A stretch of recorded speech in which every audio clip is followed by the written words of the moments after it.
ভারত বাংলাদেশ সীমান্তে বাংলাদেশিদের লক্ষ্য করে বিএসএফ এর গুলি চালানোর অভিযোগ দীর্ঘদিনের। মুখে সীমান্ত হত্যা শূন্যে নামিয়ে আনার প্রতিশ্রুতি দিলেও ২০২৫ সালে ভারতীয় সীমান্তরক্ষী বাহিনী ও ভারতের নাগরিকদের হাতে বিগত ৫ বছরের মধ্যে সর্বোচ্চ বাংলাদেশিকে হত্যা করা হয়।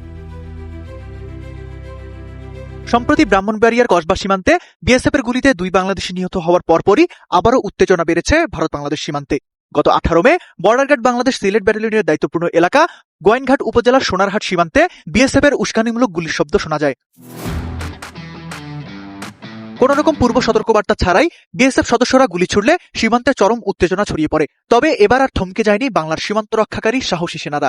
ঘটনাস্থলে থাকা ৪৮ বিজিবির জওয়ানরা সর্বোচ্চ পেশাদারিত্ব ও দৃঢ়তার সাথে তাৎক্ষণিক পাল্টা ফায়ার শুরু করে।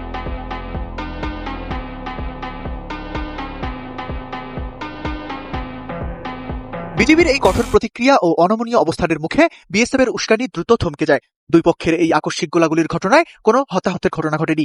বিজিবির এই তাৎক্ষণিক প্রতিরোধ কৌশলের কারণেই পরিস্থিতি আর বড় কোনো সংঘাতের দিকে মোড় নেয়নি। ঘটনার পরপরই সোনারহাট সহ সিলেটের পুরো সীমান্ত এলাকায় বিজিবির টহল ও নজরদারি কয়েক গুণ জোরদার করা হয়েছে। সীমান্তে যেকোনো ধরনের উস্কানিমূলক ঘটনা মোকাবেলায় বিজিবি এখন সর্বোচ্চ সতর্ক অবস্থানে রয়েছে। তবে একই সাথে দেশের সার্বভৌমত্ব রক্ষার পাশাপাশি সীমান্তবর্তী জনসাধারণের সুরক্ষার দিকেও নজর দিচ্ছে প্রশাসন। স্থানীয় জনপ্রতিনিধিদের মাধ্যমে সীমান্তবর্তী মানুষদের অবৈধভাবে সীমান্ত পারাপার কিংবা ওপারে কোনো অননুমোদিত কর্মকাণ্ডে জড়িত না হওয়ার জন্য সচেতন ও সতর্ক করা হচ্ছে।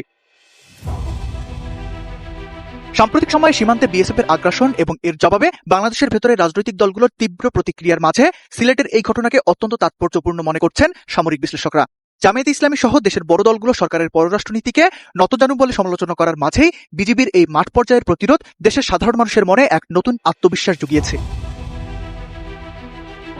বর্তমানে সোনারহাট সীমান্তের পরিস্থিতি শান্ত ও স্থিতিশীল রয়েছে বলে নিশ্চিত করেছে বিজিবি সদর দপ্তর। তবে ওপার বাংলার রাজনৈতিক পট পরিবর্তনের পর এবং শুভেন্দু অধিকারীর কঠোর সীমান্ত নীতির ঘোষণার পরপরই কেন বিএসএফ এর এই আকস্মিক উস্কানি তা নিয়ে কূটনৈতিক মহলে চলছে চুলচেরা বিশ্লেষণ।